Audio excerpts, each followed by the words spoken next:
Greetings, fellow armchair Imagineers. It's Tiki here, And BlueDragonFive. AdvBlueDude. and welcome to the Main Street Cinema, the show where we discuss the finer points of filmmaking and do really bad Tony Stark impressions. How you guys doing tonight?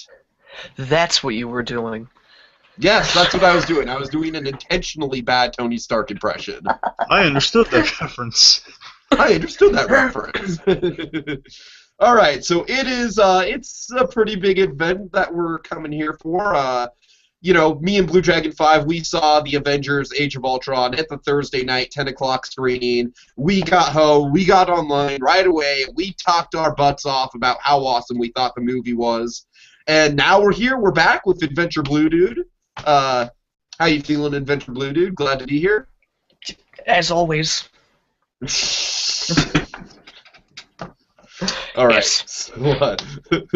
So, basically, Ultron. I think it's safe to say that it's still going strong, but I think this is a good time to do it before Tomorrowland comes out and just totally obliterates it.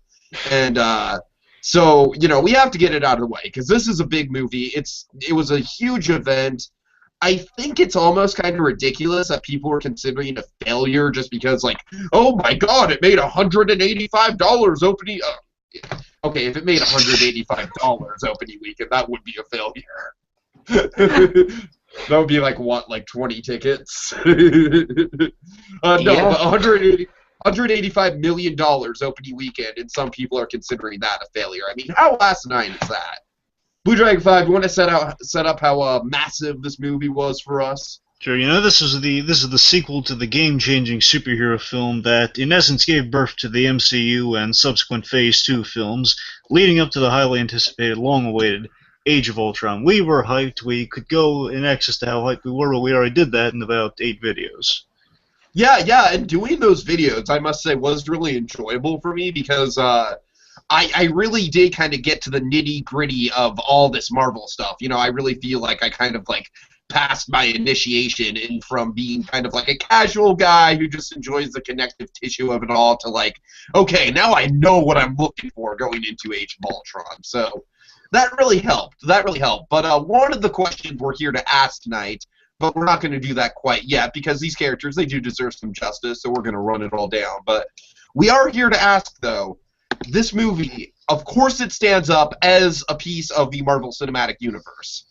Does it stand up as a piece of filmmaking when you take Marvel away from it? We'll ask that, but first, BlueDragonFive, you want to set some stuff up? You want to kind of go through the plot and whatnot before we get into characters? Let me summarize the plot here without kind of the awesome sauce we're going to go through here with our characters. Let's get through the bare bones spine of a plot here, the vibranium spine of the plot here we got here. Okay, so in essence, hey, you're admitting a flaw right off the bat. Good job.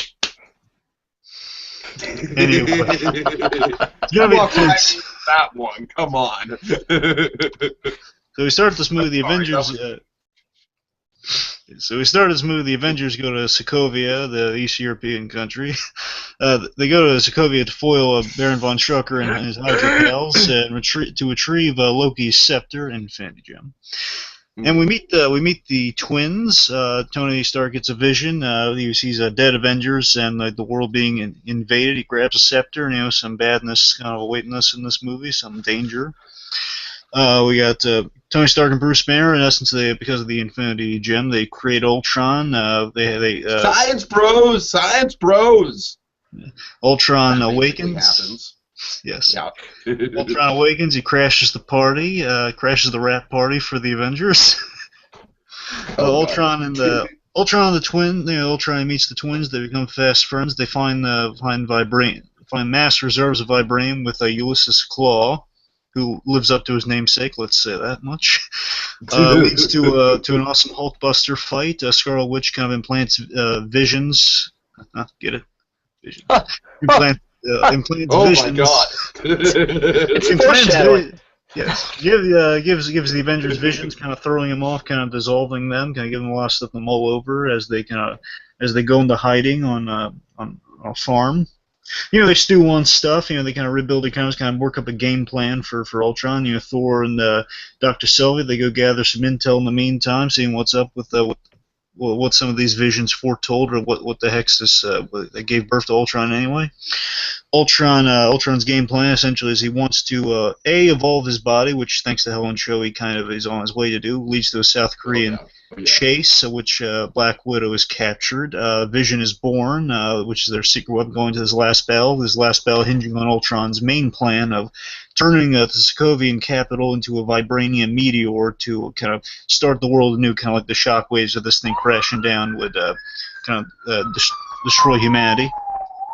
Yeah, it's a pretty big stakes. Pretty big stakes.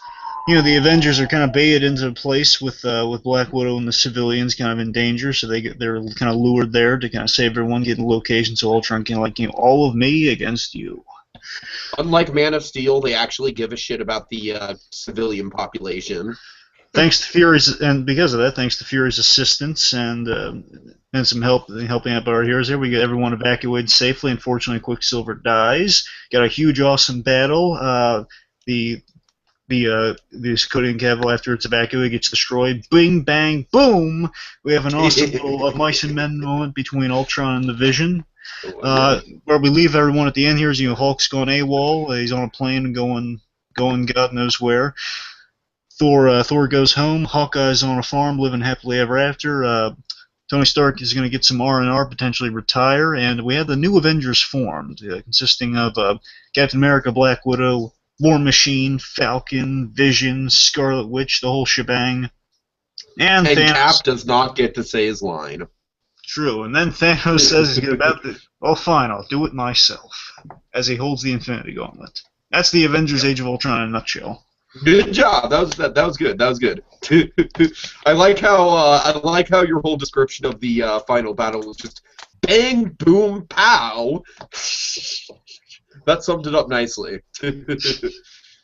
All right. So, like I said, the big one of the big kind of traits of this movie, it's its characters. Wouldn't be anything without its characters, now would it? So, we should get right into that. So let's kind of talk about our two main ones, our two big guys who are going to be kind of going at it next year, less than a year from now. Can you believe it, in Captain America Civil War?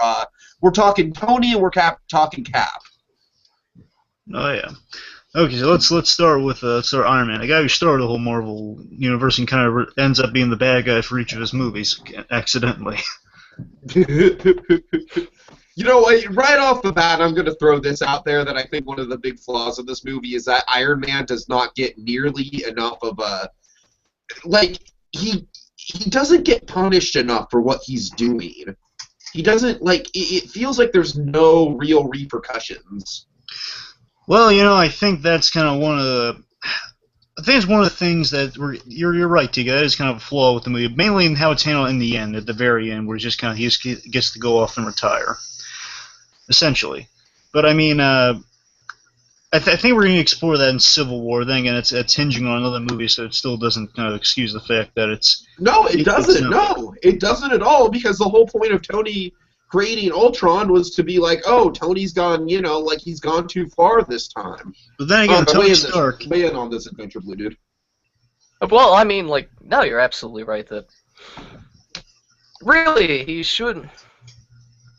He doesn't give a shit, which is part of his character, but at the same time, with the events that happened at the end of the first Avengers, and not to mention Iron Man 3. That as well. Generally, everything that has happened. I feel like Iron Man 3 is pretty much just retconned. Yeah. I don't see it that way. I mean, generally, everything that has happened, to Tony, he hasn't really grown as a character, I feel. And so there's that, but also, yeah, I totally agree. There should have been more repercussions, if not, just something. Other than, oh no, you made a sentient robot that's gonna kill everyone. Okay. That's how people react, yeah. Let's go stop him, okay. Congrats, try not to make him evil next time. Let's talk about some of the good things with Tony, though. Seriously. Well, to be fair, I would argue at the end there that perhaps it's just the thing we have seen with Tony in the past. He does internalize things a lot, and he's really shaken by just seeing the death of the Avengers early in the movie. So I mean, he is. That's true. That's very it's true. not the smartest. Yeah. So I'm thinking at the end, the repercussions are definitely kind of building like they did Iron Man 3. Like he still has post-traumatic stress at the end of that, and still kind of seeing him with that guilt in this movie. And he still is truly haunted by the invader, like invaders from another world thing. He sees that wormhole, like a chill runs up his spine, or we should say like a giant Leviathan in the background, which runs up his spine. Yeah. That's a great, that was a great set too. That giant, robotic Leviathan thing, that dead corpse. Yeah.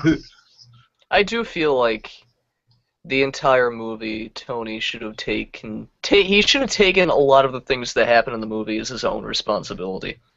Which, I mean, it makes sense in the character that he doesn't, but at the same time, he should to some extent. At the same time, I feel like his whole character arc through the MCU so far would be him kind of taking responsibility, especially in a story this big, centered entirely around him creating Ultron. Yeah. Well, I think there are definitely, again, we don't know how much of this might have been cut out because of the whole Whedon thing. I'm not saying that's just the instant excuse or anything. I'm just saying one of the big problems of the movie, and I really hope that they come out with a director's cut. If they do come out with a director's cut, it might solve a lot of the problems. Like, for example, I think they're definitely hinting at him kind of going for the option of Civil War, like turning him, facing the music for his. For his actions, like him that starting the Superhuman Registration Act because of his actions, like him making sure people have power over him for this sort of stuff. I think there's hints of that. Again, it's really too subtle. That's the problem, because at the end of the movie, it's just him. He makes a joke about retiring, so we don't know how serious he is. I get a sense that his penance for everything is that I can't be an Avenger anymore. I'm out of here, and presumably going to start something to make sure this doesn't happen again. Presumably, but again, we can't make that distinction yet. So that's something. All right, but let's just take a few quick moments to just highlight some of the good things about Tony, and I think that specifically he does have some of the funniest moments. Oh, sure.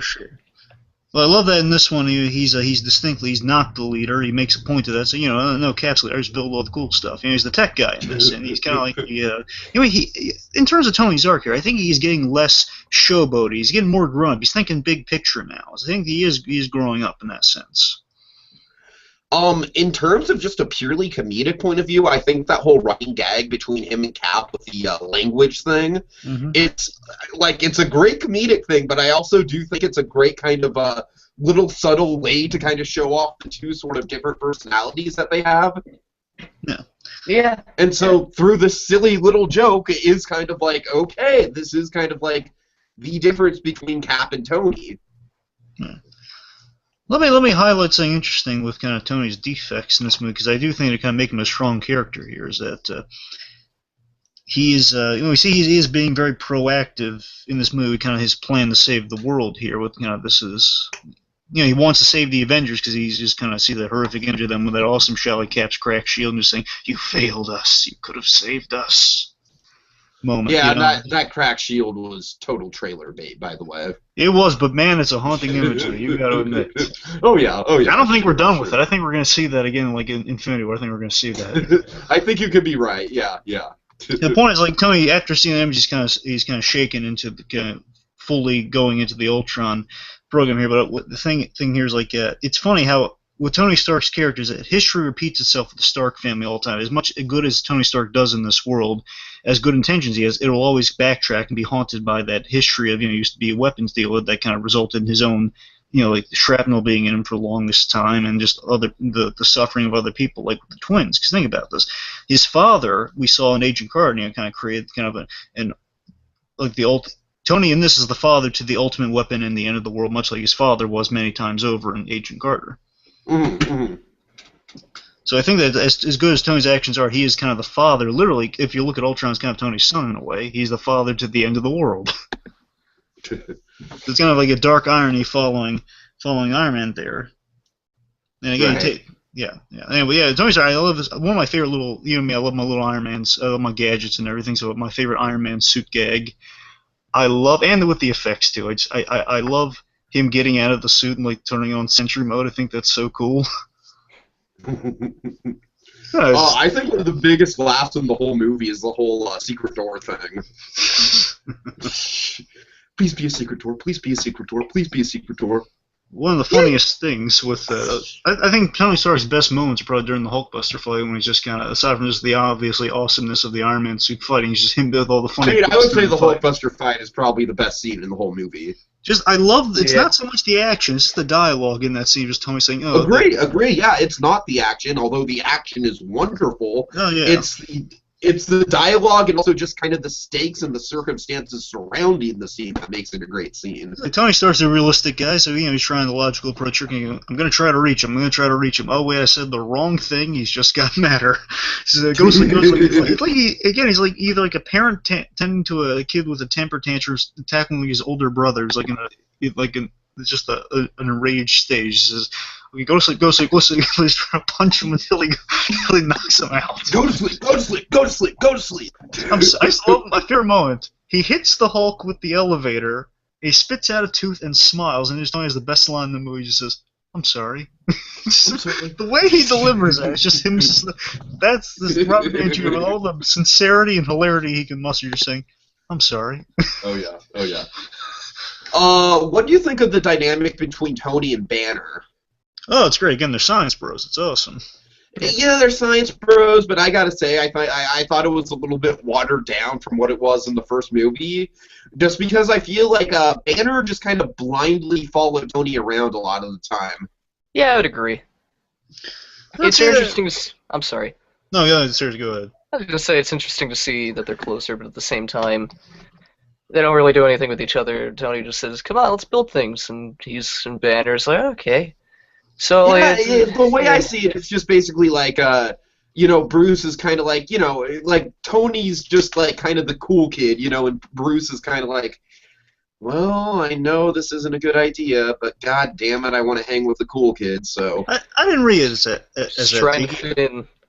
I read it as these two guys, they've got no chair. Literally, they're bunking with each other at the Avengers Tower, and I love the idea. I got to sense the idea that these two, they trust each other no matter what. Because again, they have the whole Veronica Hulkbuster program in effect, and again, he trusts him with that. They worked in that plan together.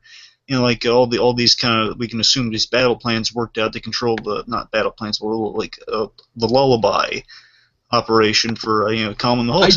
I do like how this movie starts, and it's practically like Act 3 of a movie that's already been going on. Exactly. It's like the Avengers prequel.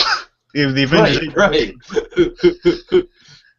But seriously, I just love that idea that they have these things, they know each other so well. Says, okay, well, look, if I get out of hand, which we saw in the first Avengers is a definite impossibility. As well controlled as I have this thing, I could get out of hand. I need someone. I trust you with this, Tony Stark. You have the means to help make this happen. You build like a giant Hulk thing, a Hulkbuster suit, keep me under control. And I just love the idea he calls it Veronica. Like Tony Stark hasn't forgotten about Betty Ross as the rest exactly. Of the I love that. I just get a sense of Tony Stark saying, "Oh yeah, remember that girl you were standing for?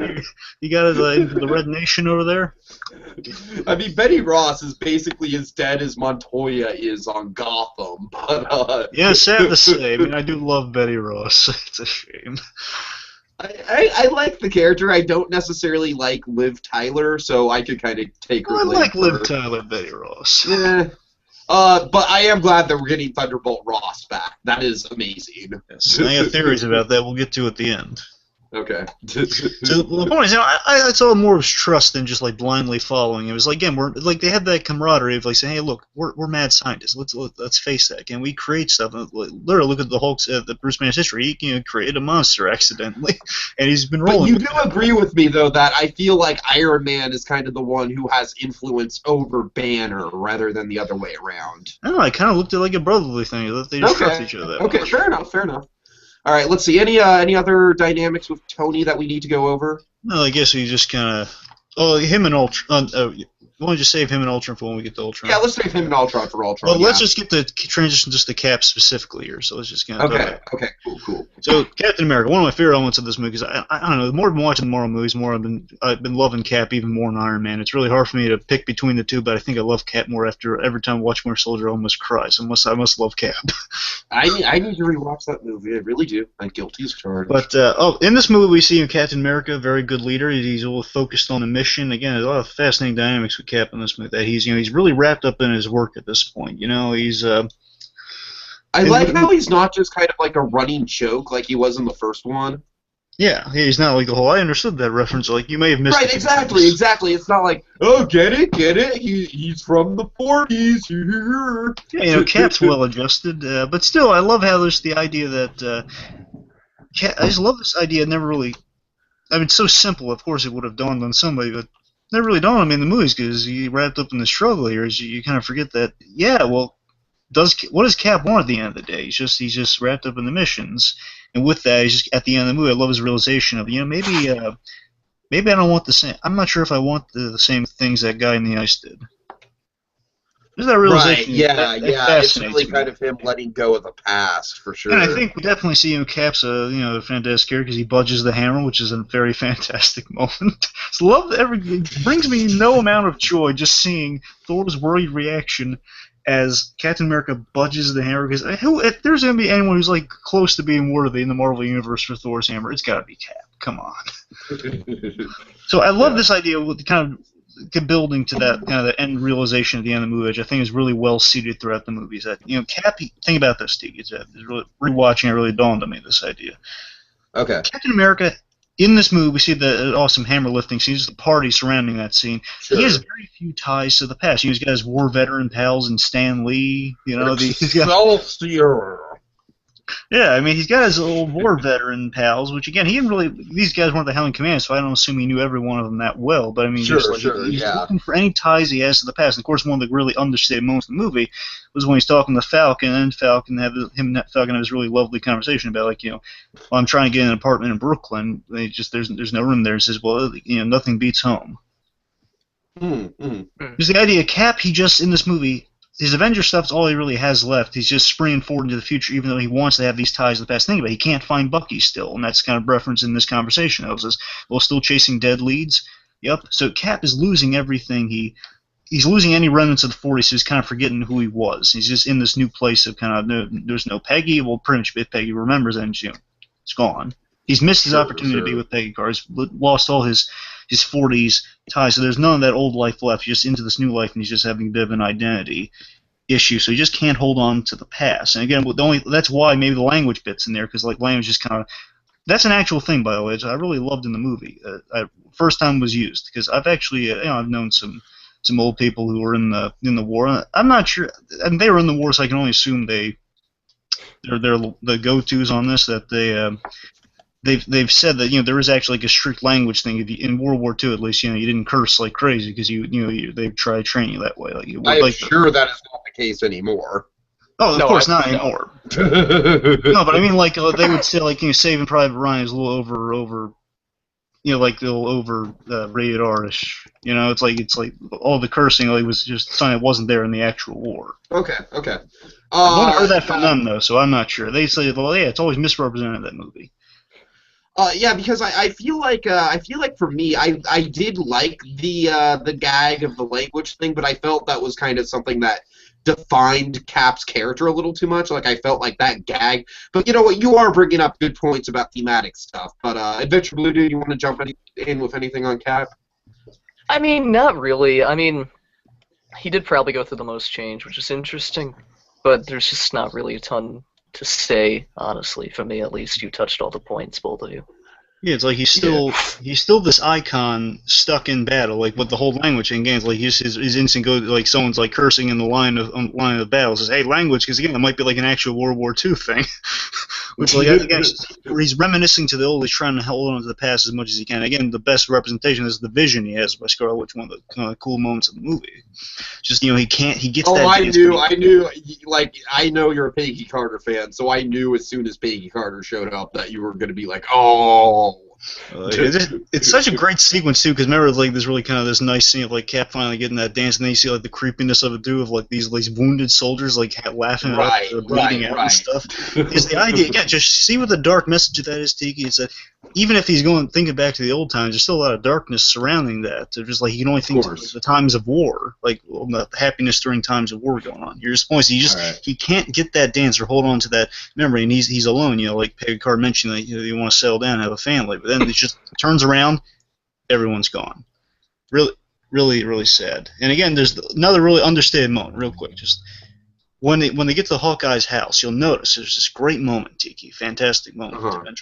Just when Cap, he's standing outside the house, and he hears like the Hawkeye's family, they're laughing and having a good time in there, and he just for a moment he doesn't take that step. You know, he just like hears that music, and he just like has that moment of like pause of like, yeah, I wish I could have this, but I can't. I have none. I know what you're talking about. Yeah, that. You see, I feel like Cap, it's kind of like it's more little moments like that throughout the movie more than like a big grand character arc. Yeah. All right, so let's move on. Which is the right way to play him as well. For sure. Yeah, especially Cap. Especially in an Avengers movie. Yeah, of course. He's the guy really hammering that great line with Black Widow. Saying, "Hey, look, this is Cap. There's a chance we might not be able to get everyone off this thing." He says, "No, we're not leaving until everyone gets off here." Again, he just will not leave a man behind because he's got that classic. I am not Superman. And of course, by the end, he's embracing this new life. He's leading a new team. You know, it's like saying, "Well, I'm gonna, just do what I'm good at right now. I'm not sure if I want that normal life. Yeah, I'm still in the field, so we'll see where that goes." And darn it, these movies keep cutting out before I can say the word assemble. What's up with that? All right, so let's see. What should we go on to Banner and Black Widow? Yeah, let's go to Red and Green. Red and Green. All right. So yeah, well, I think BlueDragonFive, you explained nicely. The whole. I really like how they like. Within the course of the movie, like I thought it was a really effective scene right off the bat. The whole lullaby. I feel like that was a really good kind of idea that they kind of incorporated. And it's like we can just imagine how it came together. And it works so well because in Avengers we had that great reveal of like, no, I'm always angry. So yeah, Bruce Banner really has this under control. What's the next logical step for that? Well, if he's on a team, he's going to train these guys in other ways to make sure the Hulk is used effectively. Sure, exactly. And. What are your thoughts on people that say that this kind of came out of nowhere? Well, I mean, it wasn't intended from the beginning, but people have gone on like Joss Whedon himself has said, well, it was a happy accident. But I realize if you look in the Avengers, there are some hints that these two actually would make a good couple together. They have their screen time together. Even Nick Fury in this movie brings up like the whole scene between Black Widow and Nick Fury, saying, "Hey, did you send me there on purpose?" That's true. That's the one thing I forget about is those two did meet, right. Yeah, those two had a really great kind of dynamic in the first Avengers movie. So the hints are there, and it doesn't come out of complete nowhere for this movie because I think it is it makes a lot of sense when you look how it's kind of portrayed in this movie. Because a big thing was kind of neat here is like with Bruce Banner's arc in this thing, you see he is really effective as a team member, and that's kind of the thing with the Hulk as a character in Marvel in general is that he really works well on a team. Not that I'm discrediting the Incredible Hulk in any capacity, because we haven't had a lot with him yet. But my point is, like, he works really well as a functioning team member, but he kind of doubts himself alone. Same thing with Black Widow. She didn't like herself alone, but she works better on a team, aspiring to be something better. That's kind of like a definite connecting thing the two have to each other. Yeah, AdvBlueDude, what do you think? Did it come out of nowhere for you? Yeah, it did. But, I mean, it was easy to get used to, I suppose. Yeah. I don't know. I wish there was a little more setup to it, but whatever. It's fine. Right. I mean, I'm not going to call it one of the highlights of the movie for me. You know what I mean? Neither am I. Yeah. Like, it's one of those things that's just, it's in there, it's functional, it works fine, but it's not like, it wasn't one of those things where I was, like, going out of the theater like, oh, man, Banner and Black Widow, Yeah, like, there are much worse things they could have done. Yeah, oh, for sure. Now, I think we should address the big controversial line. Which one? The whole thing about her being barren, and that makes her as much of a monster as Bruce or some... everyone's just misinterpreting that. That's nothing. I know. And I completely agree with you. I just feel like we should address it to just address how BS it is. All right, fine. The line, it's a good line because it's just saying that it was actually a horrific kind of revelation we got from Black Widow. Really, the thing that just kind of caught me off guard. Like, oh man, that's a brilliant notion of like, yeah, it's another element of tragedy. You have the Black Widow. It makes sense. A Russian spy program. If you're going to be ordered to do like heinous things, like potentially, kill children, kill mothers. Like you're going to have to really have to harden their agents like that. And we saw in the Agent Carter like how. Literally they're trained as children to murder other children. So, I mean, they won't. The Red Room program goes to every length to make sure they make the best assassin possible. It's the idea that, okay, well, you graduate this program, well, you're gonna have to be sterilized, so you won't have that moment of hesitation. Basically, so you won't be like the bride in Kill Bill. Some people have pointed out, which is actually an apt description. You can't have that soft spot. So this is the idea. She can't have children, so she has like no. She can't run away and have a natural family. So there's that, and just the idea that she'll be easier for without a moment of hesitation to kill people and of every variety. It's kind of funny because it's like I feel like these whole sexist and freaking like AdvBlueDude, we literally like just last night had a conversation about how stupid the whole like, oh, Mad Max is feminist propaganda because it has strong characters that don't want to be raped. Yeah. It's like how fucking I'll tell you one thing though. I do think it's ridiculous that she doesn't have any toys for this movie. I think it's ridiculous. Yeah, that's true. That's true. I don't know, but now it's like people are just going on and on about like, oh, Black Widow is a sexist character. Like, make up your minds, prudes. I know these are probably the same fucking people saying this shit. You know? It is. Well, I think Whedon's talent for writing kind of relationships definitely shows with these two, because they have that great scene. I love this scene, just like they have the little kind of 40s moment when they're at the bar and she's making fixing Banner a drink, and they're just having that kind of that sweet moment of like they're talking about one another, but like through like kind of 40s innuendo, like the fellow done me wrong, he can't drink because he's got quite a temper. I love when Hawkeye's wife just instantly picks up like, oh, what's going on between Bruce and Natasha? And Hawkeye doesn't get it. And again, we got some such great dimension with Black Widow too. Just the idea of like this whole, she knows Hawkeye's family, because that was like going before it was like announced like these two are gonna get together like in the trailer and everything. I thought it was just gonna be like how it is in the comics, like her and Hawkeye. But it's the idea they're really good friends. I love that though. It's the idea she's Aunt Natasha, and just the tragedy she can't have kids, and this is the closest thing she can have to having kids, being an aunt. Well, she could adopt. Well, I mean, sure, but he actually raises. He raises a very good point. It's like, some people take that real seriously. Stop you in your tracks there, didn't he? No, but it's like a whole settling down. You have to find someone someone who's not going to see you as a monster for killing all these people and stuff, which is basically the whole widow dynamic. Like they've both done horrible things in their past. Mm-hmm. Yeah, okay, so I think that's about it for those two, unless you guys have anything else. Well, yeah, she really, we get to see kind of her softer team player vibe with her in this movie. She had like the fun lines, and again, just kind of these great, the running theme with her not being able to. If they are going to have like the whole she can't have a child thing, I think they see it in quite lovely here. Like there's moments like she's kind of mothering the Avengers, like in the heat of battle too, saying, "I'm always picking up after you boys." Always picking up after you boys. And again, she sings the lullaby to calm the Hulk, so she's kind of the den mother of the Avengers, and it's really awesome. Very true. Very true. So I like how if they are going to do like a really dark moment like that, they do definitely buy it back with like these really sweet moments and awesome moments. And let me just say, I think she had by far the most disturbing Scarlet Witch fantasy thing out of all of them. Again, just those flashbacks to the Red Room where they see the training and like the shooting of people. Right. It's very gritty. Okay, so let's move on to. Sorry, one last thing about the Hulk, though. Just again, we've seen the Hulk get very heroic in this movie as he develops, but we also see like the completely unreined, purely scary Hulk when he's under the snow. Which is like I said, the whole drama around that Hulkbuster fight isn't just like, oh, it's Tony and Hulk and they're just going at. No, it's like Tony desperately wants to get his friend under control. His friend is legitimately hurting people, and that is like a stake in the movie, unlike Man of Steel. And I'm sorry, I'm just gonna keep digging on it. No one dies in this, but I think I'd be wrong. No, well, you'd be wrong, but my whole point is that they give a shit. Yeah. Anyways. What do we think of his sacrifice at the end? Nice. You mean like the Hulk kind of going off the parts unknown? Yeah, I mean, I when I first saw it in theaters, I was like, oh, Planet Hulk, like an idiot.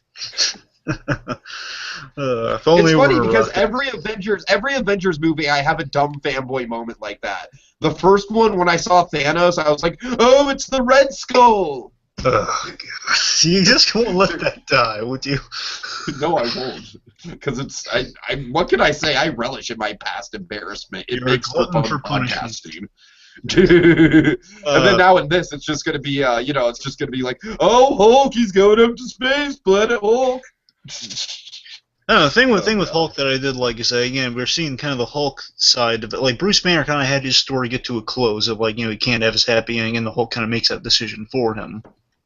The Hulk is now, again, we might go into, like, closer to a Planet Hulk kind of arc with the Hulk kind of coming into more of his own, because we've seen Bruce Banner go through all his stuff. Now it's the Hulk going into, not going into space, but going off on his own, doing, Sure. might have a talking Hulk soon. Who knows? Great. Lou Ferrigno needs the money. Then again, remember, as far as I believe, just Mark Ruffalo's been doing his voice though when he does speak. I'm not sure. You sure? I don't think so. It's still been Lou Ferrigno. Oh, you're sure? Because I'm saying Puny God sounds a lot like Mark Ruffalo in the event. No, I'm pretty sure it's I am Ferrigno. absolutely positive that. Okay, it's still I'll Lou take your Ferrigno. word for it. Because it could just be the grunts that are Ferrigno. I'm just saying. I'm pretty sure he still voices of the Planet. Okay. Well, that's cool. I mean, I'm all Okay. for Lou Ferrigno getting some work. I mean, that guy's cool. All right, so let's move on to Thor. Another. So we see Thor's been living up since the end of Thor: The Dark World. He's been living up with Jane and his pals. He's adapted. We've seen Thor is definitely he's in his like street clothes now, and he's like wearing hoodies and stuff. So he's definitely well adjusted, but more so than he has in the other films. Oh yeah. So he's really peeved at trusting Stark with the scepter because obviously how it backfired big time. My favorite element of Thor in this movie is just the fact that he's like this god who's genuinely trying to just bro down with these guys. You know what I mean? Yeah. Yeah. The two funniest moments with that. It's gotta be just like the whole he's trying to kind of give Hulk a pep talk, just like, and then the valley screams. The valley. Oh, that screams was by glorious. That was like one of the best moments in the whole film. Like Widow's just looking to Thor, she's like, "Hey, listen, Thor, what was the battle report or whatever she says?" And then like Thor says, "Yeah, the whole scream with the Hulk's victims, the living victims, the not dead victims." And like just by his deltoids and stuff. It's just really funny. Like he says like by the Hulk's. And then the other moment is just like when War Machine's trying to tell his joke and this Thor just laughs at him like agreement of like, "Oh, then it's funny, yes." Yeah, so you see what I mean? It's like he's very much like trying to integrate himself into into the clique of the Avengers, if you will. And he's doing a good job, Yeah. Yeah. And I like how Thor is legitimately mad. I have a bit of a problem with this too at the end. But just the idea that Thor is he's really peeved at Stark at the beginning. He's grabbing him by the throat and saying, "Use your words, big guy. Use your words." And he's legitimately PO'd because this is just a repeat of what happened in the first Avengers all over again. Some humans they get an Asgardian, a former Asgardian relic, and they they use it to call it's a big threat's happened. Now it's out of my possession. So this is not good. And you're doing it all over again. This is by someone I trusted. I trusted you, Stark. How can you do this to me? My problem is it doesn't really get resolved in the end. That's an issue I do have with movies. That there's not really. We see for a moment. There's a great bit where like Thor's still peeved at Tony Stark. Like he's throwing the files at him, like shoving like a little iPad or something at him. He's just still peeved. Right. But then through the rest of the movie, he's fine with him. Like because remember, he does kind of come through when he gives birth to the Vision. Yeah, exactly. And it's just the very end though. He just seems he has like kind of a witty barb, but he's like a cool barb, like yeah, you're wacky, Tony Stark, but I like you, that sort of thing. So let's talk about Thor's side quest, which comes straight out of a fucking video game. Okay. It's like an RPG. It's like, oh, Thor has to go on a side quest with Selvig. Well, he steps on the Legos and he just shoves it underneath. Oh God! Oh my God! Yes, I'm glad you mentioned that. That's amazing. We love our Thor mundane moments. Thor Dark World, we got plenty of them, but this one we have like a little bit here and there. But what do we think of this side quest that he goes on? Well, it's tolerable, but it could have been better, which potentially it was in the deleted stuff, from what I've heard. It was an excuse to get Chris Hemsworth to take his shirt off. Yeah, that was dumb. I see him take the shirt off. It's just in there for the women and well, not just the like for the people who like the shirt off Chris Hemsworth. Selvig's there. He's like, you got to take your shirt off, Thor. Well, so at least Selvig didn't take his pants off again. Oh God, yeah, that's a fair point. I would have to say that just having Selvig there in general is like the one reason why I will give it a pass. I do love Dr. Selvig. I really do. I really do like Dr. Selvig. Yeah, I think he's a really fun kind of minor character in these movies, and I'm glad that they gave him the opportunity to be in this one as well as the first Avengers movie. So I'm glad that they're kind of continuing that tradition. I don't know what scene it tied into. I'm getting a sense it might have tied into some Black Panther stuff, but we have like that deleted lady going in what looked like the room Thor was going in to take his bath. His little hot spring. Oh yeah, I forgot about that. Yeah, that's an actual thing. That is a woman going in. It looks like the same area. It could be. Some people are thinking it's a Wakandan woman who, like something ties into Black Panther. Maybe she went into the vibranium area or something. Sure. But again, it might be deleted scene material. Hopefully, we'll see eventually. All right, AdvBlueDude, your thoughts on Thor? I mean, I don't really have a whole lot to say about Thor. Like, really, you touched all the points that I could have said. Yeah, right, well, why don't you of the movie? They're like, "Is that the best you can do?" Yeah, that. He's definitely affected. He's really, I like the way Chris Hemsworth plays, just kind of like the reactions to things a lot of the time. He plays this kind of like this moment of like he is truly. He's affected by the ominous Ragnarok vision. Again, his pal. Remember, the vision just consists of like him walking around like a really kind of eyes wide shut looking Asgard. So like, these people with like they're wearing these really weird masks. They're going around like they're all partying. They're being disintegrated upon. That's actually a perfect description for it. Wow. And then his buddy Heimdall, his buddy Heimdall with blind, who looks blind. I spoiled that I was going to be in this movie, and Joss Whedon blinded me. Help me, Thor. Doesn't have his fancy helmet. He's blind. He's saying, "Oh, Thor." He's acting wacky because the idea is Heimdall's gone. Joss already killed Loki. It's like Thor looking one of those well put together guys in Asgard going completely mad. This is really throwing him off, and he has to get some more information on what's going on here. Then that kind of leads him to getting some Infinity Gauntlet information, like getting the vibe of what's going on. That's what leads him to leave at the end of the movie. He's got to find out what this whole vision's truly about. What's going on with Ragnarok? So essentially, it seems like Thor is going to be kind of like the Silver Surfer role, and then it seems like he's going to be the one that's kind of like going to be in the know about Thanos come Infinity Gauntlet. I'm getting a sense of that, maybe, yeah. Okay. You see Thor in this movie, he's definitely kind of like a man of duty, kind of like Captain America. I love that he and Captain America have really good kind of like a buddy. Like, they're really good in combat together, as we saw in the first Avengers. These two guys really work. They work well together. They had like the really cool fight moves, pound out. I love how they brought back the whole shield, like the shield move, like, he hits the shield, like the reverberations, like knock out the surrounding area. Oh yeah. Yeah, they brought that back gloriously. And just the whole knocking the shield like a disc, like a frisbee or something, like going around like. Oh, that was glorious. Like a fucking like he's hitting it like a baseball or something. Yeah. It's like if you had like baseball with frisbees, like. Right. All right. And again, the biggest thing. Oh, sorry. Yeah. Go ahead. Really quick. The biggest thing he did was he brought gave Vision life, and I love that kind of dynamic. Sure. He gave Vision life. Okay, AdvBlueDude, since we kind of skipped over your thoughts on Thor, why don't you lead us through Hawkeye? Okay. Well, Hawkeye, he's an archer, and I was actually really surprised by how dynamic his character was in this film, actually. Because in the last one he was just kind of like a flat villain, which I mean was because he was brainwashed. But in this movie I was really surprised by him. I didn't think he was going to be such a big character. He's essentially like the voice of the audience in a way. Yeah, he is, and it's he's the guy who was like, "Hey, audience, you can relate to me, right? Because I'm just a jackass with a bow and arrow." It's really standing in a circle. Just a bunch of jackasses standing in a circle. With arrows. Now?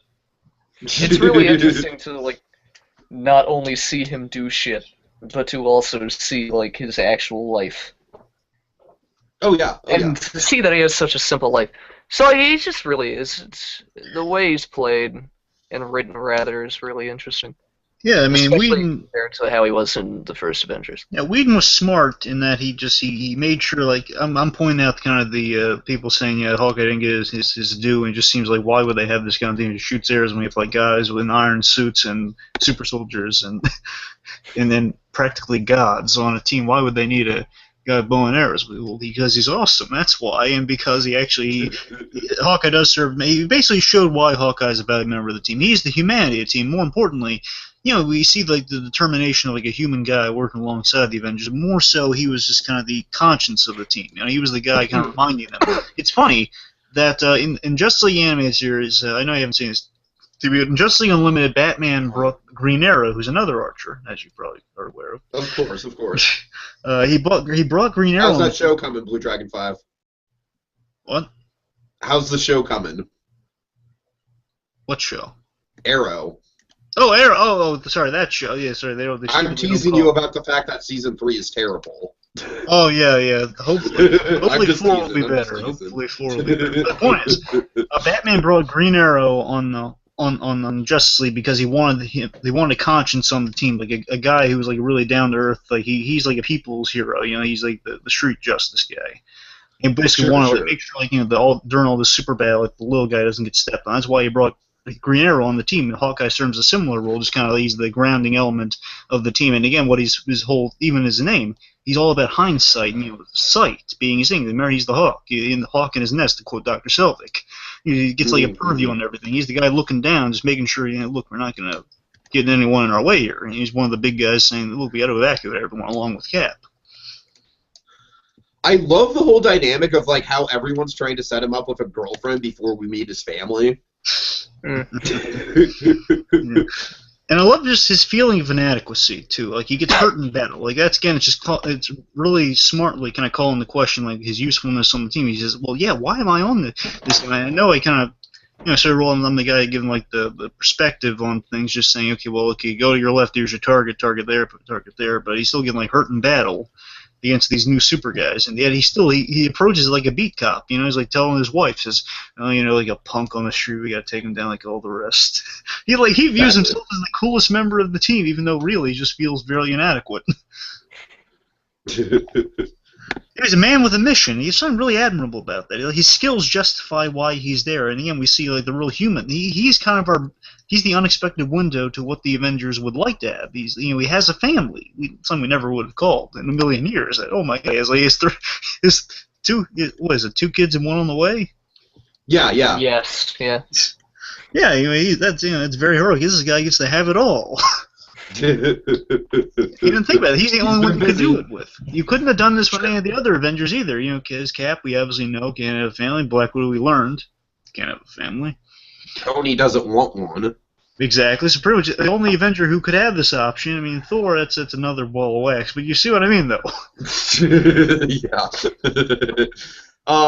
If I may, I have a little clip to play about Hawkeye and how human he is and how relatable he is. No. Yeah, you know what's coming. All right. Hold on. Listen, I've got flowers too, and they're pretty sweet. I promise I can. Shit. So much more than just archery.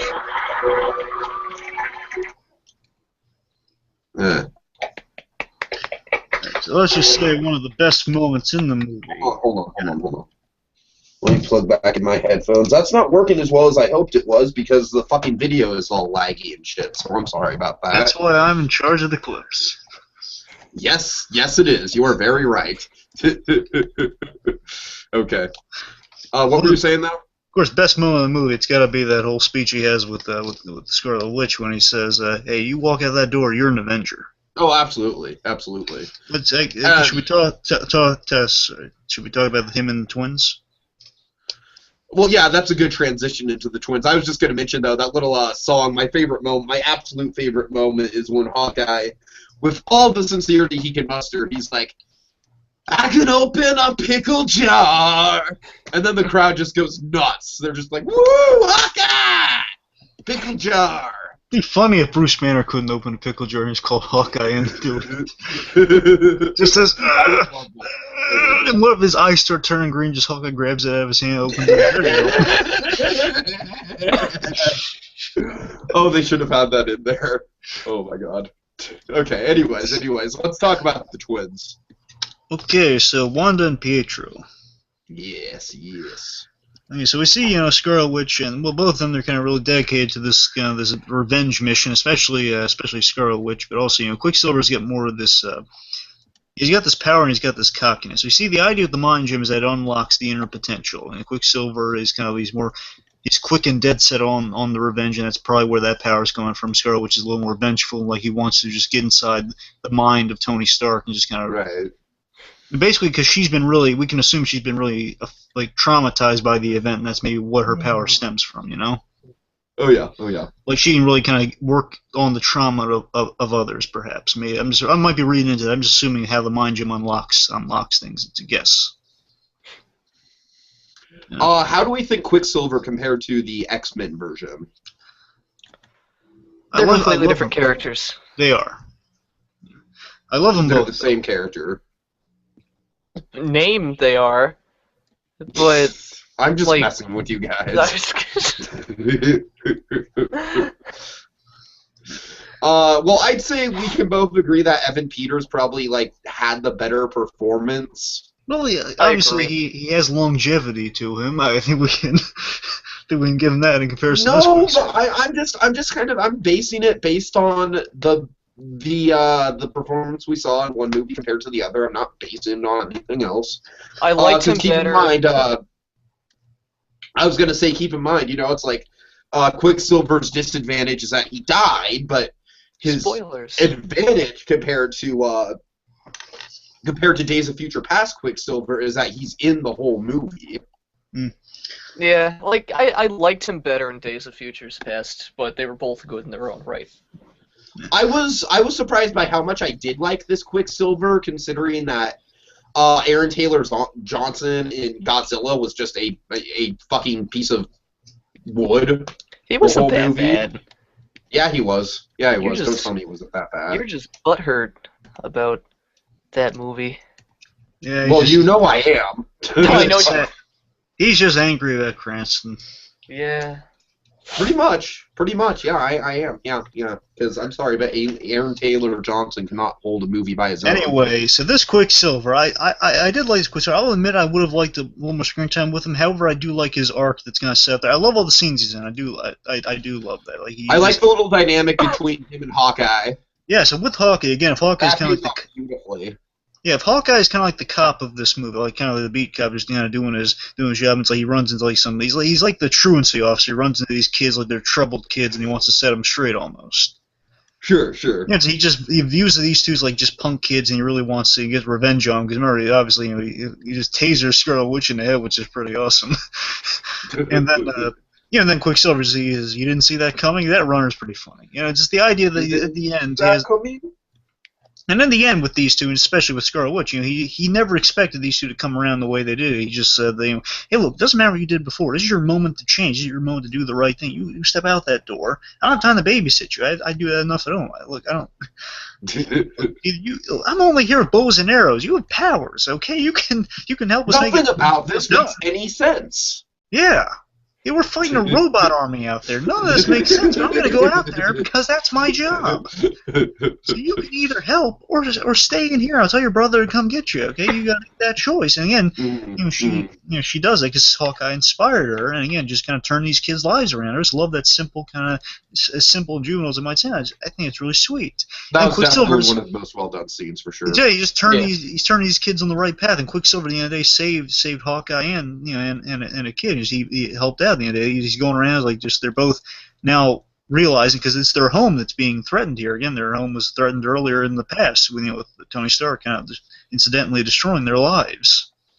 Remember, Sokovia hates Tony Stark. They hate Iron Man. They put like $1 sign on Iron Man head for that.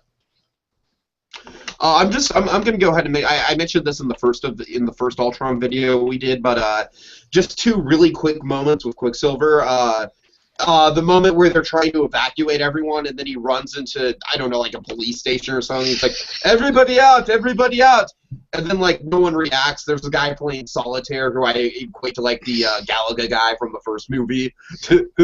And then he comes in with a machine gun. Yeah, he comes in with like, "All right, everyone out!" So I love the idea. I love the moment. I love the moment where he's running and he sees Thor's hammer and he's just like, ooh. And he grabs it and just goes flying.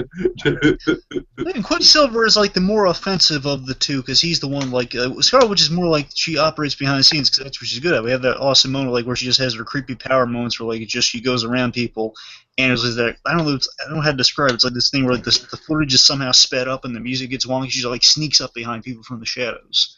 Right.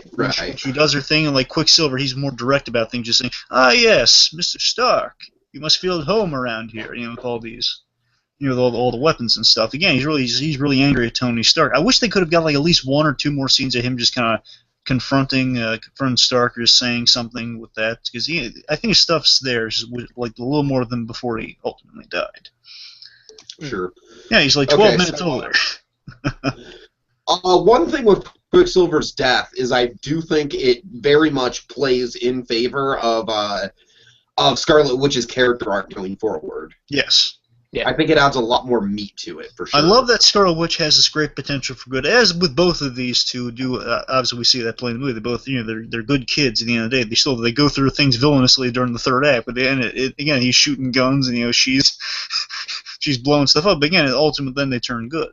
Just the idea that she has this great potential for good, and also we see that may be coming into the forefront, especially in the future with Vision, because in the comics, she and Vision have a relationship, and Vision saves her in this movie. I'm sure we're going to see that in the MCU. I would love to see that. I'm sure we will. Okay, so moving on, let's talk about. Do we think we can kind of sort of pair Vision and Ultron together, kind of the ultimate good and the ultimate bad? Yeah, we can try. All right. Well, Ultron, we've talked at lengths about Ultron, so I don't really think we need to go into that much detail. But let me ask you this. What do you guys think of how the marketing portrayed Ultron versus how he actually turned up? Well, yeah, marketing in general just kind of perceive the movie as a little darker than what it actually turned out. But I'm saying, like, especially with Ultron, because they made no effort into making him a funny character. Oh, yeah. That was a great surprise. Adventure Blue, what's your take on Ultron? Because I think you're probably a little more down on it than BlueDragonFive is. I mean, I like him, but at the same, I forget where I read this. I probably read it on Reddit, but it's absolutely true that Joss Whedon cannot write a serious character. I didn't notice it until I read it, but it's absolutely true that I've yet to see a movie where there is one character that does not have a comedic line. Which is what about River and Firefly? I've never seen Firefly. Well, there you go. So, bastard. Well, excuse me, Marvel-wise. Well, yes, Marvel-wise for sure. Everything he's touched, it just doesn't have a serious character, which I think the movies desperately need. To some extent. And we have Daredevil, and holy shit, Daredevil is just like, it's nothing but serious. I would say Claw, but then again, Claw has the candy bowl moment, so I can't really say he has no funny lines. Yeah, he's got the Nick Ford moment. He does. Like I said, in the Midnight Screen, I was this close to be like, oh, Nick Ford! And no one would have known what the hell I was talking about, and I probably would have been kicked out. Yeah, but I mean, like Cap and Ulysses Claw are probably the closest things we have to a serious character, but they have funny lines, so again, it doesn't really they count. both have a ton of funny lines. That's what I'm saying. Well, mainly Cap has more funny lines than Claw. Claw has the candy bowl, and then gets his arm ripped off, and it's awesome. Oh, I am so sorry. I think I could get it back on. No, it's like, oh, I'm so sorry. It doesn't look that bad. It doesn't look like that. Yeah. I love just in essence for the Ultron program. Just kind of looking at the Ultron characters, that it was the Iron Legion protocol plus kind of like a Jarvis-like intelligence with the mind gems infused personality with that. It's what drove it. Drove it to the intended mission getting corrupted, like peace in our time, which I love that callback. I love he just rewind in the beginning. He's like pure machinery at the beginning. It was like the strings moment of just yeah, remember it's like the whole he's just rewinding Tony's words because Tony is mostly his father in that scene. Just like the whole. Of course, yeah. What? Why are you here? It says peace in our time. Peace in my time. It's just this idea of like he wanted Tony Stark's idea to put armor around the world through like a Jarvis-like intelligence that can just kind of monitor the world with these Iron Legion protocols, just kind of going completely haywire. Yeah. And just seeing protecting these people as a waste of time. It's why protect them we can evolve them, which is what Iron Man constantly does in these movies. He evolves. Essentially takes his plan he takes his plan essentially like one step beyond a villain like Linderman from Heroes or Ozymandias from Watchmen would do, because their whole thing was to cause a cataclysmic event which would in turn inspire the rest of humanity to kind of join forces, whereas Ultron just wants to wipe out humanity. Yeah. It's funny, one could see it as, again, he has like a lot of this great thing with this character, that he has the negative traits of Tony Stark with all the quirkiness too. Of like, again, that's why he's so funny, because he has his own quirks. Yeah, it's the idea, if we're going to have the son of Tony Stark, it has to be the most twisted thing you've ever seen. It's got to be this guy. I mean, frankly though, I don't find him that intimidating. Neither do I. Well, no, I think it's intimidating. Just the fact that he thinks he's human and he's a robot, though. It's just the way. But I feel like they play that more for laughs, though, and that's kind of the problem. I don't think it's unpredictable, though. Good character in terms of being like a good, funny, quirky character. I'm saying like as a villain, this is one of those things that like I was high on after I saw the movie, but now I'm kind of like, as a villain, I don't really know exactly how strong he is. No, he's unpredictable and crazy, and he has no empathy for humans. That's intimidating. He doesn't, but it's it's the comedic aspect of it that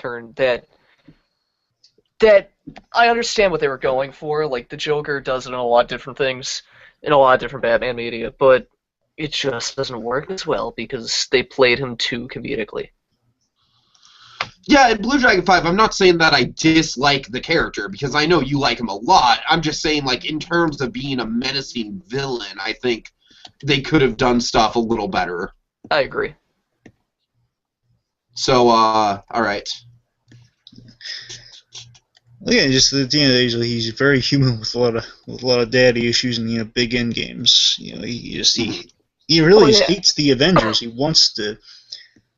Again, he wants like them foiled to kind of validate. He really desperately in these moments. He really wants to validate his actions towards the end. There, like, again, he does truly value the twins, and he's really kind of hurt when they go against them. But again, true. I feel like his intro was rushed, and I feel like that's a big part of why his character doesn't work as well as it could have. I don't What do you that mean by rushed. his intro? What? What do you mean by his intro? His birth, like His birth, yeah, his. With the whole I think that they could have spent more time developing him.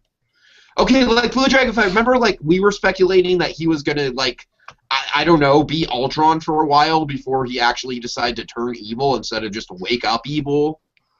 No, you thought he was gonna be like the main robot that was obviously like the Ultron foreshadow, the one got the acid splashed in its face, and you thought we were gonna follow that one for a while, and then it was pretty much, yeah. The thing with that is I still debate that he's over, like he basically goes through an arc rapid fire though, because he downloads all the information. His arc is like he just wakes up, he's human, then he's like, oh, wait, I don't understand this. Wait, what?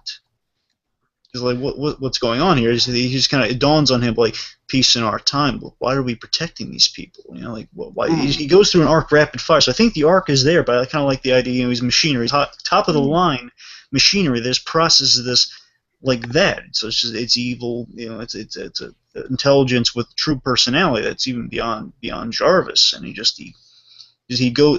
goes awry. It's just the Ultron, the Iron Legion yes man protocol with a personality. I don't know. I just view he has an arc there. It just goes rapid fire. I don't know. That's what I think.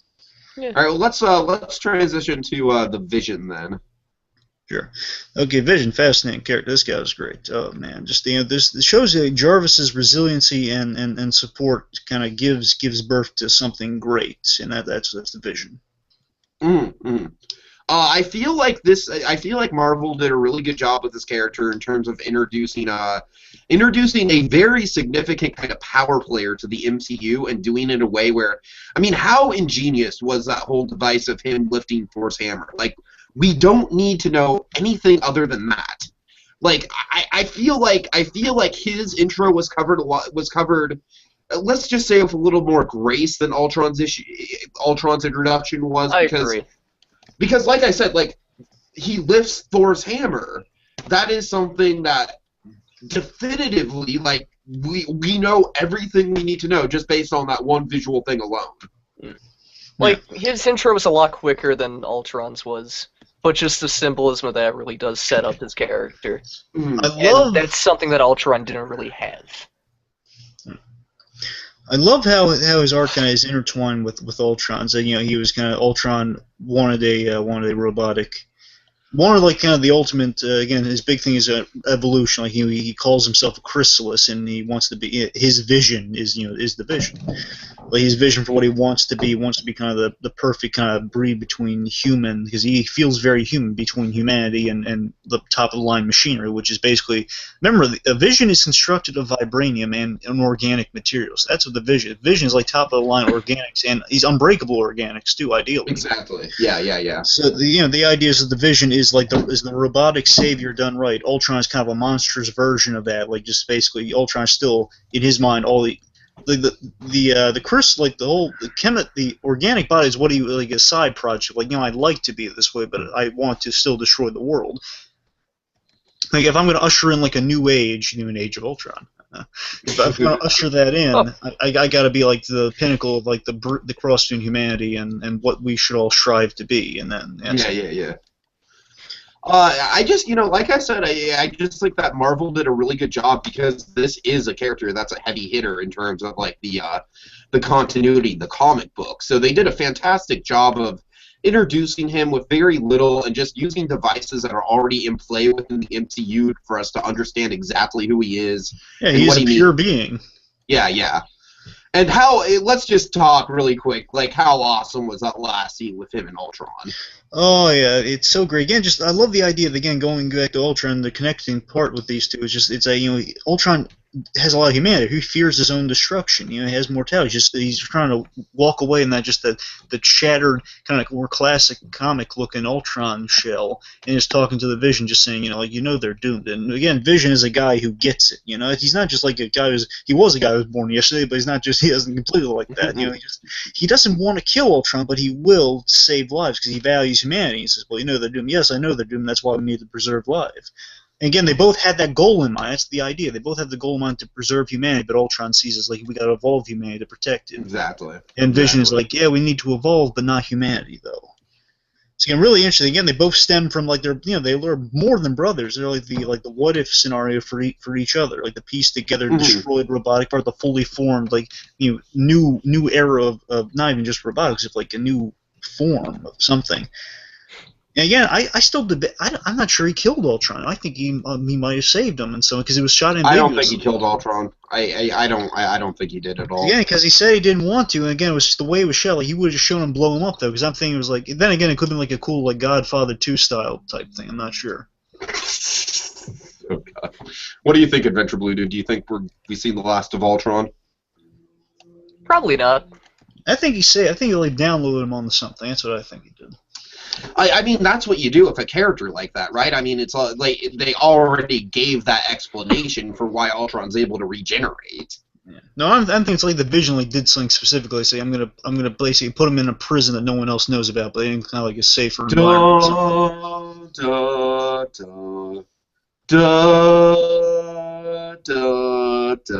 I'm sorry. That's Indiana Jones, isn't it? Yeah, I'm thinking of the last scene from Raiders. Top men. Top men. So these two characters are probably the most fascinating characters in the movie. We go on for hours about them, but we're not. So, Oh yeah. Okay, so we got a few like very minor side sure. characters. So do you want to Von Strucker? Not really much. He's just kind of in the intro. Unfortunately, he's kind of a missed opportunity with Hydra in general, which.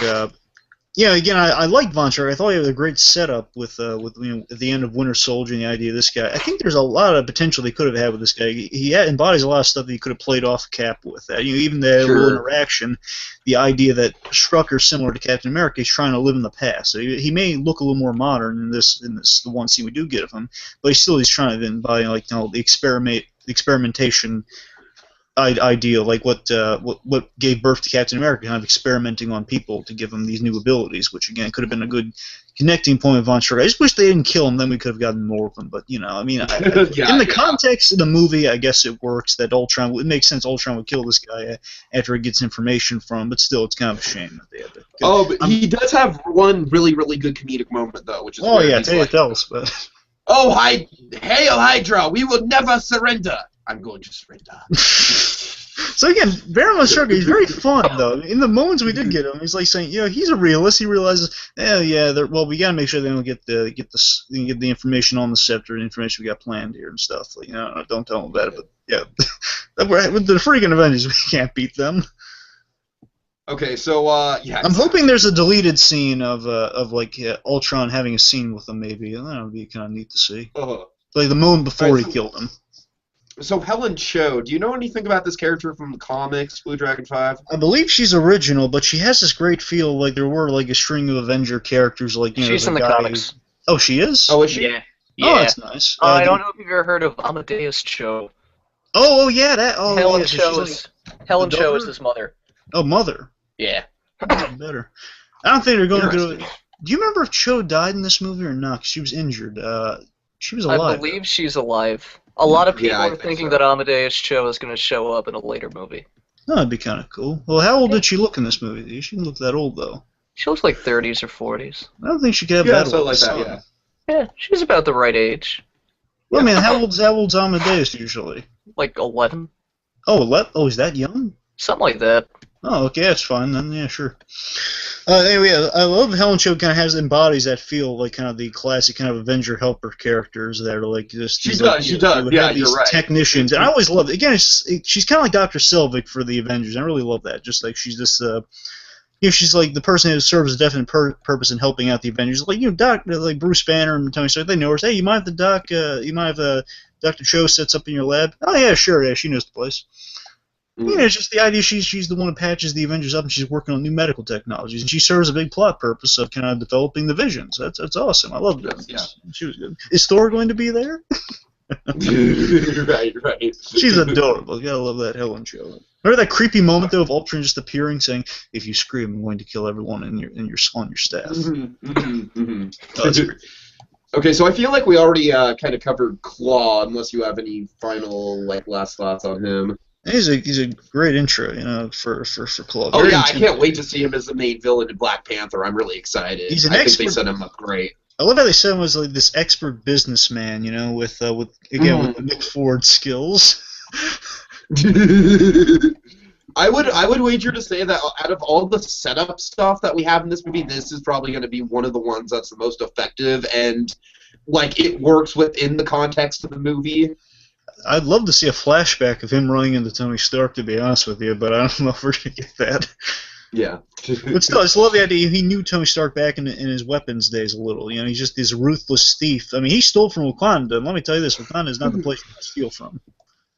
Oh yeah. Again, the origin of the missing arm, pretty awesome. That's my favorite scene. My favorite scene in the movie. Just Ultron. The idea that Ultron pays him off. Pays him billion. Well, now you're worth billions. Keep your friends rich and keep your enemies rich and see who wins. So wait, that's Tony Stark. How could you confuse me for that? I'm so sorry. I'm sure it'll be fine. Oh, I got a little bit more. Sorry. Okay, so Maria Hill, I feel like we keep running into missed opportunities with her because she has very much a strong kind of character arc in the comics, which just is not present in these movies. I'm not sure. I kind of want it to come into play with Civil War, but bear in mind, Civil War's going to have a lot to juggle, so I'm not sure we're going to have time for Maria Hill, but I could... That's kind of the problem with these big movies, is that it kind of... it leaves people like Maria Hill with no time for development, so therefore it's just basically like Colby Smothers, actor Kobe, whatever the fuck her name is. I'm sorry. I'm sure she's very talented. I'm sorry. I did need to be all like passive aggressive with that. Don't take it out on her. Fucker. No, it's like all she does is just walk around stoic and just act like a military woman, and there's so much more character to Maria Hill than just that. Well, no, she's bringing a lot more character than she actually has in the comics usually. You know, it's in the comics that's the problem. In the comics she's just more all business than you'd like her to be. In the movies they give her personality. That's the thing I like about her. I guess I'm saying that in the comics I'm used to her being more all business, and I feel like there's a lot of interesting routes they can take with that. And whereas, like, okay, what are the interesting things that you're seeing with her character? Well, again, like I remember from Winter Soldier, like the most like, oh man, that thing is squeezing my brain. Like in here, we do see like she's at the party with the Avengers. You know, she's she's telling me she's kind of the intel person. She's kind of like serving that kind of Coulson-y role in a way, but like she's the one that keeps the event. She's Don't like, you dare compare him to Coulson. She is not this movie's Coulson. I know she's not this. That's why I said it's similar to Coulson. I mean, you know, she's the one going around. She's kind of running things smoothly, like like a smooth machine. And she's kind of the information person. You know, she's going around like saying, okay, well, here's where we like last traced Ultron. You know, she's the one calling Fury. She's kind of liaison between Fury's operations and the Avengers. I presume that she's going to have a big role in the new Avengers, which might lead her in the Civil War. So I don't think we should counter her. I think she might have some stuff on the horizon, definitely. Fair enough. The point is, I like she has these fun elements too. Like she's like just mingling with the Avengers. She's just kind of like a helpful cog in the Avengers machine. Okay, so let's move on to Nick Fury, and I can sum up Nick Fury's whole role in this movie in one statement. I'm Samuel L. Jackson, and I already worked my ass off in the last movie, so fuck y'all. I'm only coming in for 2 brief scenes.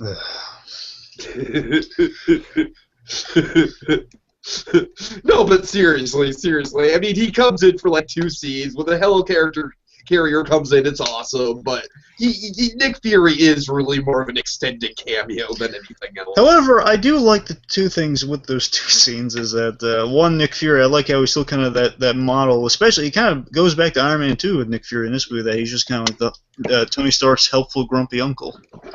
You know, he's just the guy. Is it right to say that he is his grunkle? No.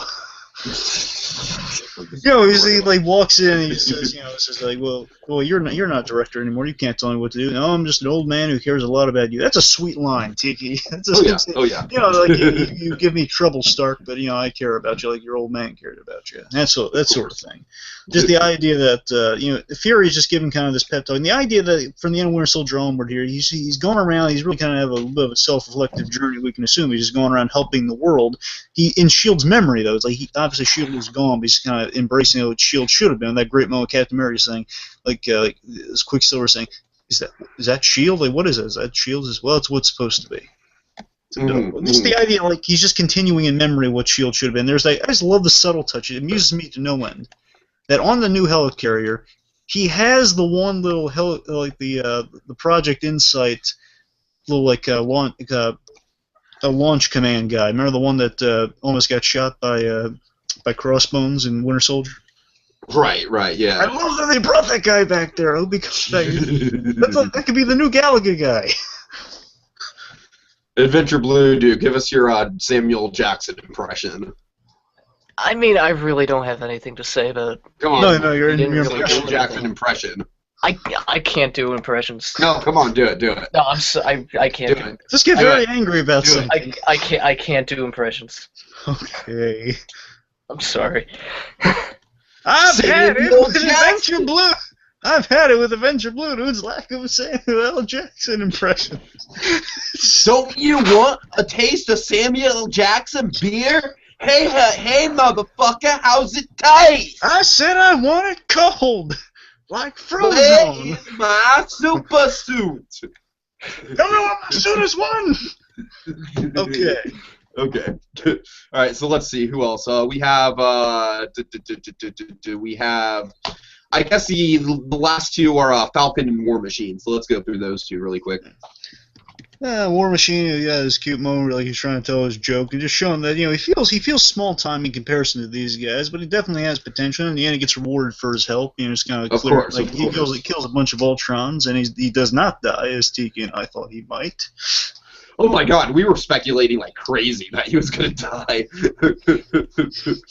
Like, we were convinced that not only was he going to die, but he was going to be Ultron's first victim, and Ultron was just going to kill him, like, right then and there at the party. However, we were you'll notice that was going to happen. He does get, like, thrown out the window instantly, though, so that wasn't a good omen. I didn't notice that, no.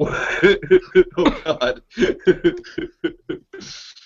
I mean, I'm glad that Rhodey and Falcon are here, but obviously, like, yeah, I mean, Rhodey does have the one nice thing with his joke. That's funny. And I love the idea.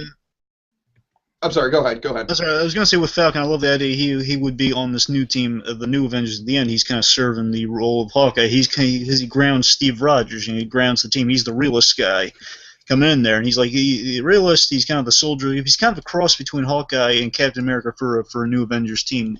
Sure. The actual Captain America who was on the team. And I'm sure we'll see more of him in Civil War, of course. Oh, and again, he helps with evac, which is what he does best. Remember, that's his whole shtick in the army. He was like the rescue guy. It was cool. Okay, so I think that does it. I think we've kind of got through all the characters. Yay. Yeah. So I guess that leaves us about 10 minutes to have our little debate. So we've gone through highlighting all the characters into, like, why this is a good movie in terms of, like, connective tissue to the entire MCU, right? Yes. Like, we can all agree that in terms of, like, Easter eggs, in terms of, like, connecting stuff together and being, like, like, bringing stuff into the forefront that's going to be explored later. It's, in terms of MCU and in terms of, like, actively pushing the continuity forward, it's good. It's great. Yes. Yeah, definitely kind of like move some stuff forward and gave us some interesting stuff to hold us off to until we see it later on. All right, so let's talk about it. Let's just raise the question. Let's just kind of talk about this for like about 5. Well, let's talk about this for about 5 minutes or so, and then we'll kind of go on to like the future of the MCU. And so, I don't know, what do you think? Do you think it holds up as a film? Take all the Marvel stuff out of it, like, just pretend that you went in and it's just a standalone superhero movie. This is the first time we're seeing the characters. What do you think? I'm going to guardedly say yes. Guardedly say yes? I think it's got a ton of energy to it. It's got a really sharp script. I just think that if you're not in the know about all the MCU stuff, like you and I, BlueDragonFive, obviously were, because we were more in the know than a lot of people probably were, given the fact that we were doing like a whole series of podcasts about, like, oh, hey, this is the stuff to look for in Age of Ultron, so it's like we were going into it where it's like, we had like a whole freaking list, like a whole laundry list of stuff that we were looking for. I'm talking the average film goer who isn't really, like, let's say they've watched each of the MCU films once, you know what I mean? Like, not even like, or let's even say it's someone who, like, maybe saw the Avengers, saw Guardians of the Galaxy, haven't really seen any of the solo films. And of course, like, we're nerds. We are probably a very geeks. small. Probably geeks. Yeah, you're right. But like, we take for granted the fact that a large percent of the population doesn't know that Thor Ragnarok is coming out, or doesn't know what the Infinity Stone is, or only has a very vague idea of what it is based on everything that we've told in movies and has no context in the comic books for what it is. So, do you think that for those people, this movie is a bit problematic? Yes. I would say, I gotta tell you, just thinking about it, I think just the consensus, people who haven't seen any of the Marvel movies, is jumping into this one first. This is their first Marvel movie, I think the elements of the story are there enough for people to grab onto. Think about it. You go into this movie, you see, okay, well, I don't know, these people are just a group of superheroes. They go into battle. One of them is affected by. I think the ideas are smart enough to kind of carry it through a standalone movie. I mean, I think the other stuff would kind of improve their appreciation. Now, I'm saying there might be stuff they might not get, but I think there's enough there to get the general point. There's a movie by itself because a character is affected by this and kind of leads to the demise of his own team, and by that, like some. Like smart ideas there. Like the only thing I can think people might be lost in, like what exactly the Infinity Gem is. Like when they mention it's the Mind Gem, that kind of stuff might get a little weird. Yeah, right. And I think you could pull it off. I'm specifically talking about Thor's side story as well. Well, I think Thor's side story, he's read it for what it is. Okay, this guy goes off somewhere, gets some answers. A place. Obviously, this is a mystical character. He has a hammer. He shoots light and stuff. They treat him like such. So he goes to get some answers by some Deus Ex Machina we're not sure about. And that's the problem right there. You should never just have to explain it like, oh, it's a Deus Ex Machina that we're not sure about. That's lazy writing. I'm sorry. The guy, if someone came in fresh, it's like he's just some mystical guy. So of course he had mystical things he probably knows about. He goes to a guy who he comes to who says apparently this guy knows him and he can help him out. So I think just looking at it on its face, what is? Well, there's this magical item. So what's it called? They could just give it a name, but otherwise it'd just be magical stone. That's what we think it would be. Mm-hmm. So, I think just the things are there without the specificity, just what it is on screen. I think it does kind of work as a movie if you're going fresh to it. Like if you were watching Die Hard 3 and not watching the other Die Hard movies, I think you'd still be okay. Why would you do that? Well, Die Hard 3 is actually pretty fun without seeing the other Die Hards. I'm just kidding. AdvBlueDude, do you want to kind of take the defensive on this? Why it does not work so well? As a film, this movie is mediocre. Really, most of the praise comes from the fact that it's a Marvel movie and that it's part of the Marvel Cinematic Universe, which is great. But if this was just a movie, it would be rather mediocre. I think that kind of let's just leave on this. I mean, I think it kind of just begs the interesting question of, has Marvel kind of set a new standard for themselves that they don't necessarily care if they follow in terms of general principles of what should make a good standalone film? I believe they've written themselves into a corner to some extent where they can't have a standalone movie anymore.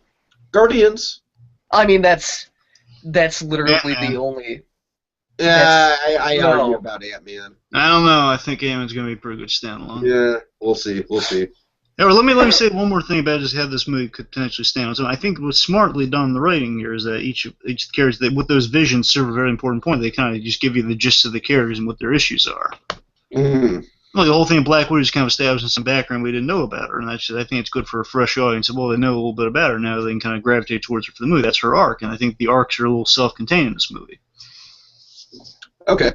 Well, like I said, I think the kind of final thing to take away from it is that I do think that Marvel is kind of in an interesting position here. They're in an interesting position. We can all agree on that. So, all right. So I don't have a ton of time. I really I should be signing off now. But BlueDragonFive, you did want to get into some fast Yeah, I can boil it down real quick. Yeah, boil it down. Okay, so without getting to Ant-Man, I think could be like a new Iron Man. Let's just say that much. We'll see. With Civil War, I think just what we got in this movie. Might depend on how much Edgar Wright is still in there, depending on the quality, the physical quality.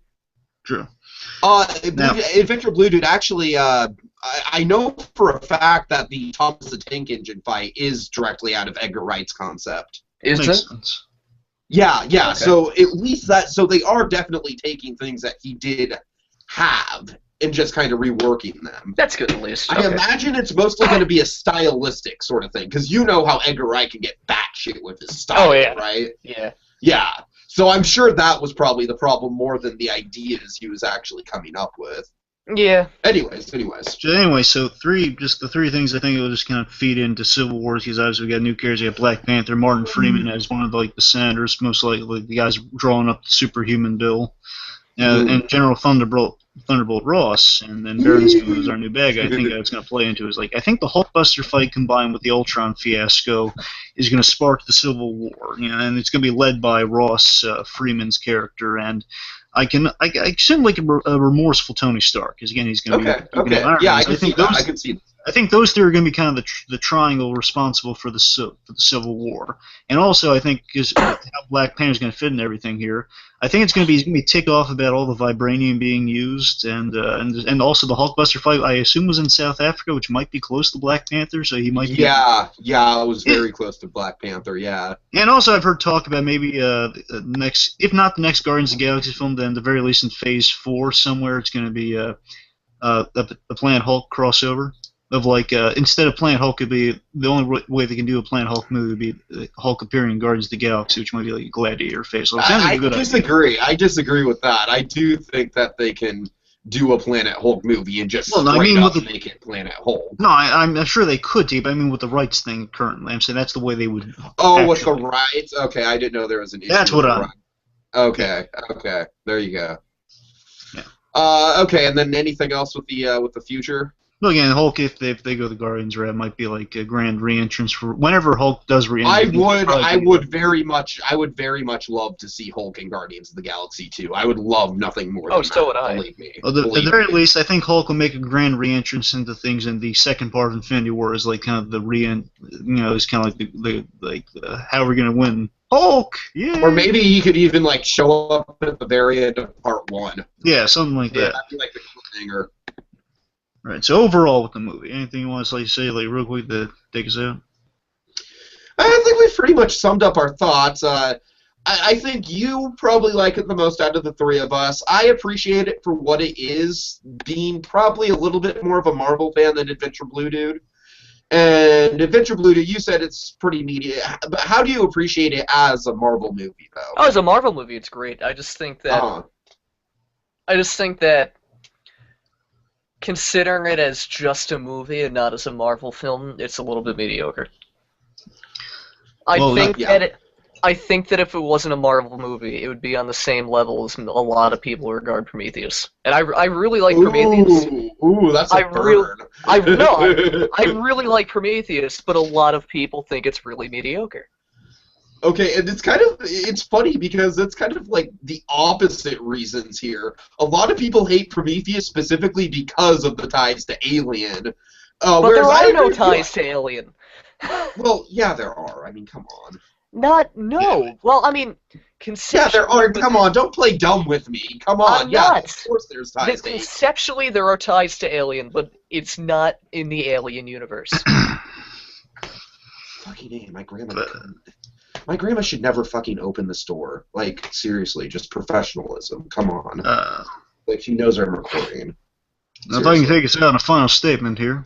Yes, take us out. I'm sorry, with that mini debate of Prometheus. Yeah, overall, I mean, it may not be perfect, may not be Winter Soldier or Guardians, respectively, but it may not be as iconic as the first one. But I liked it. Literally, here's my final statement here, just on the thing in general. This was the phase where everything changes, and one way or another is going to lead to war, an infinity war. So that's some food for thought. And a civil war as well. It's going to lead to multiple wars. A lot of war in the future, folks. Oh yeah. And in the meantime, we will probably be checking in with the Daredevil himself, so stay tuned for that, because, believe me, folks, you embarrassed me in front of her. Strange. You embarrassed me in front of her. All right, I'm done.